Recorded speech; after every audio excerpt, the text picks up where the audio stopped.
এই সময়ে সবচেয়ে আলোচিত একটা বিষয় হচ্ছে মব কালচার। মানে কিছু লোককে একটা বিশেষ রাজনৈতিক গোষ্ঠীর সমর্থক অথবা স্বৈরাচারের দোসর অথবা ফ্যাসিবাদের দোসর এই ধরনের কিছু একটা বলে তার উপর চড়াও হওয়া, তাকে মারপিট করা এবং তাকে নিয়ে গায়ের জোরে থানায় নিয়ে যেয়ে থানার ওপর প্রেশার দেওয়া যে একে গ্রেপ্তার করা হোক বা হোক না, অথবা অনেক সময় তাকে পিটিয়ে মেরে ফেলা, এটাও হতে পারে। তো এই ধরনের যে কাজগুলো, এর কোনো বিচার হচ্ছে না, কেউ প্রতিবাদ করতে পারছে না এবং কোনো প্রতিবাদকে গ্রহণ পর্যন্ত করা হচ্ছে না। এই বিষয়টাকেই বলা হচ্ছিল মব। এবং এই মব কালচার এই সময় একটা মারাত্মক ক্যান্সারের মতো আমাদের সমাজের মধ্যে এসে দাঁড়িয়েছে। এর হাত থেকে মুক্তির উপায় কী, এটা নিয়ে অনেকে অনেক কথা বলেছেন, কিন্তু যার কাছ থেকে আমরা মুক্তিটা সবচেয়ে বেশি আশা করি, মানে প্রতিকারটা যার কাছ থেকে সবচেয়ে বেশি আশা করি, সেটা হলো সরকারের কাছ থেকে। যে সরকার এই মবটাকে কীভাবে মূল্যায়ন করছে, এবং আমরা বিস্ময়ের সঙ্গে বেদনার সঙ্গে লক্ষ্য করছি সরকার এটাকে এক ধরনের প্রশ্রয় দিচ্ছে। কেন প্রশ্রয় দিচ্ছে সে আলোচনায় আমি আসছি। আমার যে ধারণাটা, তারা কেন প্রশ্রয় দিচ্ছে, এটা আমরা দেখতে পাচ্ছি এই কারণে যে সরকারের বিভিন্ন লোক, আমি আপনাকে সিম্পল একটা উদাহরণ দিয়ে বলি। এই সরকারের গুরুত্বপূর্ণ কয়েকজন ব্যক্তি মব নিয়ে কি বলেছেন সেটা আপনাদের একটু আমি ধারণা দিই। যেমন ধরেন, আজকে থেকে জুন মাসের 16 তারিখে প্রথম মব নিয়ে একটা আলোচনা করলেন প্রধান উপদেষ্টার প্রেস সচিব মিস্টার শফিকুল আলম। তিনি বললেন যে আমি এটাকে মব বলবো না, এটা হলো প্রেশার গ্রুপ। মানে যারা এই কাজটা করছে তারা মব করছে না, তারা প্রেশার দিচ্ছে কোনো একটা জিনিস পাওয়ার জন্য, অথবা কোনো একটা অধিকার আদায়ের জন্য, অথবা কোনো একটা অন্যায় হচ্ছে সেই অন্যায়কে প্রতিরোধ করার জন্য তারা প্রেশার দিচ্ছে। তারা কার উপর প্রেশার দিচ্ছে? সরকারের উপর প্রেশার দিচ্ছে, অথবা কোনো একটা প্রতিষ্ঠানের উপর প্রেশার দিচ্ছে। এখন আপনি বলেন যে ঘটনাটা পটিয়ায় ঘটলো, একটা ছেলেকে গ্রেফতার করার জন্য প্রেশার দিল, কেউ কি পারে একজন লোককে গ্রেপ্তার করতে হবে আপনাকে যেন প্রেশার দিতে? এবং একই জিনিস আমরা ধানমন্ডিতে দেখেছি যে হাক্কানি পাবলিশার্সের যে প্রকাশক, তাকে গ্রেফতার করার জন্য কিছু লোক প্রেশার দিচ্ছিল। আমরা ওটাকে মব বলছি, শফিকুল আলম সাহেব বলছেন যে না, এটা মব না, এটা হলো প্রেশার গ্রুপ। তো এটা কি আসলে প্রেশার গ্রুপ, নাকি সমাজে বিশৃঙ্খলা সৃষ্টি করার জন্য একদল মোটিভেটেড লোকের একটা অন্যায় প্রচেষ্টা? কিন্তু উনি এটা বলছেন, কেন বলছেন, অথবা এই বলার পেছনে কী কাজ করছে, আমি আরও দু একটা মতামত পড়ি, তাহলে আপনি বুঝতে পারবেন। এই প্রধান উপদেষ্টার সিনিয়র সহকারী প্রেস সচিব মিস্টার ফয়েজ আহমদ, উনি কি বলেছেন? উনি এটা বলেছেন 5 জুলাই। উনি বলেছেন মব একটি আওয়ামী ন্যারেটিভ। দেখেন, মব শব্দটাকে উনি বলছেন এটা একটা আওয়ামী ন্যারেটিভ। কখনো কখনো প্রতিবাদকে মব বলা হচ্ছে, আবার কখনো কখনো ছোটোখাটো সংঘাতকেও মব বলা হচ্ছে। সব কিছুকে এভাবে মব বলা ব্যক্তিদের অধিকাংশই সফট আওয়ামী লীগার। খেয়াল করুন, হ্যাঁ, আমি ওনার সঙ্গে ওনার শেষ বাক্যটার সঙ্গে একমত যে সব কিছুকে আপনি মব বলতে পারবেন না। আবার সব কিছুকে মব বললে এটা খারাপ। এবং যারা সব কিছুকে মব বলছে তারা আবার ঢালাওভাবে সফট আওয়ামী লীগার। এই যে মানে উদ্ভাবনটা, ফয়েজ আহমেদ সাহেবের এই উদ্ভাবনটার সঙ্গে আবার একমত না আমি। তারা সফট আওয়ামী লীগার ছাড়া আর কেউ এই কাজটা করতে পারে না, আর অনেকেই করতে পারে। কাজেই ঢালাওভাবে সফট আওয়ামী লীগার, হার্ড আওয়ামী লীগার, এভাবে যে আপনি একজনকে বিশেষায়িত করে দিচ্ছেন, এটা কিন্তু ভালো কোনো লক্ষণ না। তাহলে কি হবে? পরবর্তী সময়ে কেউ কোনো প্রতিবাদ করারই সাহস পাবে না, আগ্রহ অনুভব করবে না। একটা অঘটন ঘটছে, একটা অন্যায় হচ্ছে, সেটা নিয়ে যে একটা প্রতিবাদ করবে, তখন ভাববে এই বুঝে আমাকে সফট আওয়ামী লীগার অথবা হার্ড কোর আওয়ামী লীগার এই অভিযোগ করে আমাকে বোধহয় কর্নার করে দেওয়া হবে। কাজে ওই লাইনে কিন্তু কেউ যাবে না। কাজে এটাও কিন্তু একটা মতলবী ওনার বক্তব্য। আর প্রথম যে বক্তব্যটা দিয়েছেন উনি, যে মব একটি আওয়ামী ন্যারেটিভ, এটা তো ভয়ঙ্কর কথা। মব কেন আওয়ামী ন্যারেটিভ হবে? যে দেশে আওয়ামী লীগ নেই সেই লোকে মব বলে না, মব হয় না ওখানে। আমাদের এখানে কি আওয়ামী লীগ আমলেও মব হয়নি? হয়েছে। তাহলে আওয়ামী ন্যারেটিভ কেন হবে? এখন আপনার আমলে যা কিছু আপনার বিপক্ষে যাবে, যা কিছুকে আপনি জবাব দিতে ব্যর্থ হবেন, সেটাই আওয়ামী ন্যারেটিভ হয়ে যাবে। আপনি এটা ভাবছেন কেন? এই ভাবনাগুলো ঠিক না। কিন্তু তারপরে ওরা জেনে শুনে এই কাজটা কেন করছেন সেটা নিয়ে আমি একটু বলতে চাই। তো সেটা মূল কারণটা আমি যেটা মনে করি এইগুলি বলা হচ্ছে এই কারণে যে এই ঘটনাগুলি ঘটানোর মাধ্যমে, মানে এই ঘটনাগুলি যে ঘটছে, আমার কাছে মনে হয় এর পেছনে সরকারের এক ধরনের আশকারা আছে, এক ধরনের প্রশ্রয় আছে। সরকার যেন বলতে চাচ্ছে যে এই ধরনের ঘটনা আরও ঘটুক। ঘটলে কি হবে? ঘটলে যে জিনিসটা হবে, সরকার বলতে পারবে যে আইন শৃঙ্খলা পরিস্থিতি আমাদের নিয়ন্ত্রণে নেই।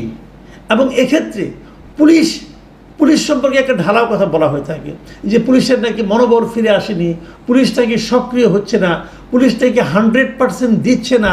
অতএব পুলিশের অবস্থান নিয়েও কিন্তু নানা ধরনের তারা দুঃখ প্রকাশ করছে, হতাশা ব্যক্ত করছে। এবং সে কারণে বলছে যেহেতু পুলিশ সক্রিয় হতে পারছে না, অতএব পুলিশকে সক্রিয় না করে আমরা নির্বাচন কিভাবে দেব। মানে মোদ্দা কথা হলো নির্বাচনটাকে আরও বিলম্বিত করা, আরও পিছিয়ে দেওয়ার একটা পায়তারা এই কথাগুলির মধ্যে আছে বলে আমার কাছে মনে হয়েছে। যে কারণেই তারা এভাবে মবকেই বরং প্রতিহতা করার পরিবর্তে গ্লোরিফাই করার চেষ্টা করছেন। আমি আরেকটা মব নিয়ে কথাটা বলি। এইটা নিয়ে বলেছেন আমাদের উপদেষ্টা, তথ্য উপদেষ্টা মিস্টার মাহফুজ আলম। উনি কি বলেছেন শুনুন আপনারা। উনি বলেছেন বাংলাদেশে প্রথম মব ভায়োলেন্স হয়েছিল বিহারি জনগোষ্ঠীর উপর। মানে উনি মুক্তিযুদ্ধের কথা বলতেছেন। তারপরে মব হয়েছে ছাত্র ও তরুণ মুক্তিযোদ্ধা, অথচ মুজিববাদ বিরোধীদের উপর। বাংলাদেশের প্রতিষ্ঠিত রাজনৈতিক দলগুলোর সরাসরি ইন্ধনে গত 53 বছর মব হয়েছে ধর্মীয় সংখ্যালঘুদের উপর। মবের ডেফিনিশন স্ট্রেচ করলে তথাকথিত জনতার আদালত, জনতার মঞ্চ, 96, 28 অক্টোবর, শাহবাগ সবই মব জাস্টিস, মব ভায়োলেন্স। মানে উনি মব ভায়োলেন্সকে এত দূর ছড়িয়ে দিয়েছেন যে এটা নিয়ে আসলে কথা বলতে গেলে না একটা অনুষ্ঠানই করা লাগে। মানে এই ভদ্রলোক মাঝে মাঝে খুব ভালো কথা বলেন, আমার কাছে ওনাকে পছন্দ হয় এই কারণে কি উনি কিছু মৌলিক কথাবার্তা বলেন যেগুলো আগে কেউ বলেনি, উনি বলেন। এটা ভালো, ওনার পড়াশোনার একটা আগ্রহ আছে এটা আমি মনে করি। কিন্তু আগ্রহ থাকা এক জিনিস আর পড়াশোনার ডেপথ থাকা আরেক জিনিস। উনি কার সঙ্গে কাকে মিলিয়ে ফেলছেন এটা আমার কাছে ক্লিয়ার না। 28 অক্টোবর কী হয়েছিল ভাই? ওটাকে মব হয়েছিল। 28 অক্টোবর ঢাকা শহরে বিএনপির যে মহাসমাবেশ, সেটা কি মব ছিল? ওটাকে যে ভেঙে দেওয়া হলো সেটাও কি মব ছিল? ওটা সরকার ভেঙে দিয়েছে, মব টব কিছু না এখানে। আবার শাহবাগটাকে নানাভাবে বিশ্লেষণ করা হয়। হ্যাঁ, শাহবাগ নিয়ে অনেক আলোচনা হতে পারে, সমালোচনা হতে পারে, কোনো সমস্যা নেই, সেটাও মব জাস্টিস, সেটাও মব ভায়োলেন্স। জনতার আদালত যেটা ছিল, জনতার আদালত কোনটা ছিল আপনাদের নিশ্চয়ই মনে আছে, যে জাহানারা ইমামের নেতৃত্বে একটা আদালত হয়েছিল, গণ আদালত বলা হয়, এটাকে বলা হয়েছিল যে যুদ্ধ অপরাধীদের বিচারের জন্য। সেটাকে উনি বলছেন মব ভায়োলেন্স। জনতার মঞ্চ সেটাকেও বলছেন মব ভায়োলেন্স। এবং বিহারিদের উপর মব ভায়োলেন্স হয়েছিল, এটা ভাই আমার কাছে ক্লিয়ার না। মুক্তিযুদ্ধের সময় উনি কোথায় ছিলেন, কীভাবে ছিলেন, তখন জন্মই হয়নি। তো বিহারিদের উপর কী মব ভায়োলেন্স হয়েছিল? তাহলে পাকিস্তানিরা যে আমাদের উপর, ওটা একটু যুদ্ধ, একটা কথা মাথায় রাখতে হবে, একটা যুদ্ধকালীন সময়ের অনেক কিছুকেই কিন্তু আপনি এই মব ভায়োলেন্স কিন্তু কোনো যুদ্ধকালীন সময়ের কোনো ঘটনা না, এটা মাথায় রাখতে হবে ভাই। মব ভায়োলেন্সের শান্তিপূর্ণ সময়, যখন আইন শৃঙ্খলা দেশে বিরাজ থাকে তখন হয় মব ভায়োলেন্স। কাজেই আইন শৃঙ্খলা মতো থাকে, বাট তারা এই ধরনের ভায়োলেন্সকে প্রতিহত করে না, এটা হলো মব ভায়োলেন্স। আমি এই আলোচনাটা সংক্ষিপ্ত করি, আলাপ করলে অনেক করা যায়, এত আলাপ করে লাভ নেই। একটা কথা মাথায় রাখবেন আপনারা, সেই জিনিসটা হলো কি, অনেকে হয়তো ভাবছেন যে মবটা সরকার একভাবে প্রশ্রয় দিচ্ছে কারণ তারা নির্বাচনটাকে বিলম্বিত করতে চায়। এটা হতে পারে, আমি তাতে অস্বাভাবিক মানে এই ধরনের ঘটনা ঘটছেই না একদম আমি তা বলছি না। আবার কেউ বলতে পারেন যে কোনো পলিটিক্যাল পার্টি যারা ভাবছে এই মুহূর্তে ইলেকশন করলে তারা বেশি একটা আসন পাবে না, তারা মবটাকে অজুহাত হিসেবে উপস্থাপন করে নির্বাচনটাকে পিছিয়ে দিতে চায়। যেমন জামাতের আমির ওই দিন পাটগ্রামের উদাহরণ দিয়ে বললেন এই অবস্থাতে নির্বাচন হওয়া সম্ভব না। এটাও হতে পারে কিন্তু একটা।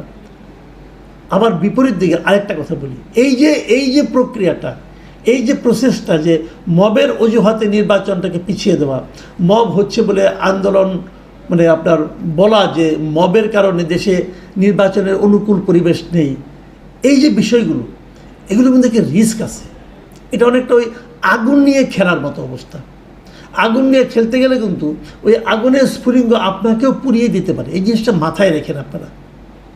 কারণটা কি আপনারা মাথায় রাখবেন, মনে রাখবেন, আর্মি কিন্তু একটা বিষয়ে, আমাদের সেনাবাহিনী কিন্তু একটা বিষয়ে খুব দৃঢ়ভাবে প্রতিবাদ করেছিল, সেটা হলো মব। তারা বলেছিল তারা কোনো অবস্থাতে মব হতে দেবে না, মব ভায়োলেন্স হতে দেবে না। তারপরে যদি মব এভাবে চলতে থাকে সেটাকে আর্মি কীভাবে রিয়্যাক্ট করবে একটু প্লিজ মাথায় রাখবেন। কারণ পরবর্তী সময়ে কিন্তু বলতে পারবেন যে এটা তো আর্মির করা কাজ না। হ্যাঁ, আর্মির তো অনেক কিছুই কাজ না। গত বছর অগাস্টে মানে আপনার যে ছাত্র জনতার যে আন্দোলন ছিল, সেই গণ আন্দোলনে আর্মির কী ভূমিকা ছিল? আর্মি কি তখন শেখ হাসিনাকে সাপোর্ট করেছিল? কিন্তু আইন অনুযায়ী আর্মি শেখ হাসিনাকে সাপোর্ট করার কথা ছিল। আর্মি কিন্তু করেনি, আর্মি জনতার সঙ্গে ছিল। এখন মবের কারণে যদি এদেশের সাধারণ মানুষ বিপর্যস্ত হয়ে পড়ে, সাধারণ মানুষের জীবনযাপন যদি অস্থিরতায় ভরে যায়, অনিশ্চয়তায় ভরে যায়, তখন যদি আর্মি কোনো ভূমিকা রাখে এবং সেটাকে যদি তখন আপনারা কীভাবে অভিহিত করবেন? যারা মব নিয়ে খেলছেন এখন, তাদের জন্য কি সেটা কোনো সুখকর পরিণতি ডেকে আনবে? আমি তাদেরকে একটু সতর্ক করতে চাই। আমি আর এটা নিয়ে ডিটেল কিছু বললাম না। আমি মনে করি বুদ্ধিমানের জন্য ইশারাই কাফি। মাথায় রেখে অগ্রসর হন। যারা বক্তৃতা করছেন, যারা বিবৃতি দিচ্ছেন গুরুত্বপূর্ণ অবস্থানে থেকে, যারা মবকে গ্লোরিফাই করার চেষ্টা করছেন, তাদের প্রতি অনুরোধ থাকবে যে এটার আফটার ইফেক্ট কিন্তু হয়তো আপনাদেরও সহ্যের বাইরে চলে যেতে পারে, অথবা আপনাদের জন্য ভয়ঙ্কর কোনো পরিণতি ডেকে আনতে পারে। বিষয়গুলো মাথায় রাখলে সবার জন্যই ভালো হবে। কারণ আমরা সবসময়ই একটা শান্তিপূর্ণ অবস্থান চাই দেশের। মবটাকে